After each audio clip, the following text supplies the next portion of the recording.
guys, you're welcome to this online tutorial. We're going to break down kind of a couple of different poses over the next couple of sessions, and the pose that I've chosen today is Adho, which is downward facing dog, and it's a staple of most classes that you go to, certainly vinyasa classes, which are the kind of more flowy classes which are everywhere on Zoom at the moment, and they kind of seem to be the classes that people are favouring over kind of more holding kind of poses for longer style classes like Iyengar or yin yoga classes. So what I thought we might do is start with the very foundations of the pose. Start looking at our hands. So where are the contact points of the body when you're in your downward facing dog? The hands, that is kind of the number one key point. So what's the most important thing when you're in your downward facing dog? The cues that I give are having the hands kind of about shoulder width apart. But if you've got bigger arms or kind of any kind of shoulder issues going on, having your arms slightly wider can feel better for you in your shoulders, you know. But the most important thing in any pose is to play around with it. So feel what it's like to start with your hands below the shoulders. Feel if you need a little bit more space in your shoulders and work the hands out. So that's your hands. The next thing that people struggle with, you know, quite often you see people rounding their shoulders and they're kind of dumping down their weight. The shoulders are coming forward, the shoulders are down around the ears.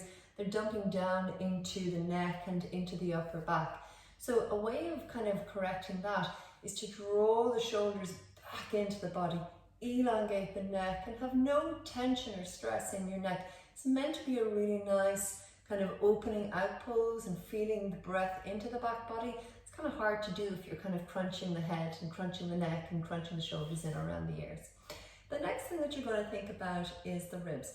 So as you're elongating the top of the back and the top of the shoulders and all of that area downwards, you're going to think about stretching the back of the back ribs, stretching the lumbar spine upwards. So quite often, again, if you were in a class, you'd have maybe sometimes if you were in a class where there were kind of assists or kind of contact made between teachers and students, a teacher might sometimes take the palm of their hand and ever so gently place it on your lower back and gently ease you back. So see if you can feel that elongation and move it in yourself at this point, because I mean, you're not in a class and you don't have anybody giving you assists.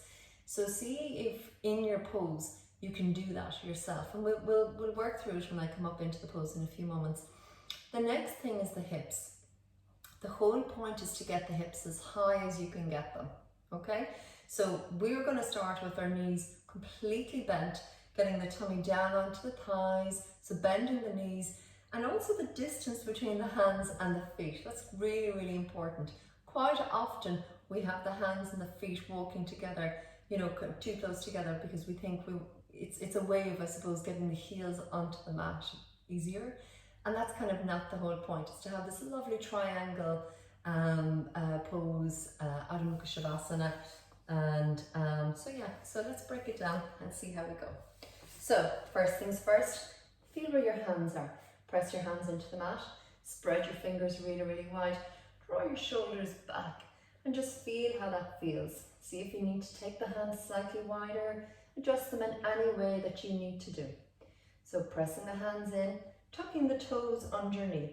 And as you tuck the toes underneath, press your hands into the mat and pick your knees up. So keeping your deep bend in your knees, pushing the hands into the mat, sending your hips up high. And immediately feel that you're rinsing out the hips, sending the hips up high, creating the space in the hamstrings and the back body that will allow you to come down and maybe bring the feet down. Looking at the feet, are they hip distance apart? And again, play around with your feet. Maybe a wider stance might feel better for you. Just see what feels good for you in your body, okay? And then when you play around with it, maybe you'll see about bringing the heels to the ground.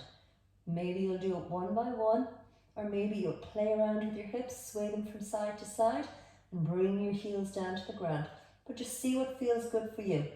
A really good way to know if you have your feet back far enough in your Adho Savasana, come forward into your plank. Press your hands into the earth. You can see here, this is my plank.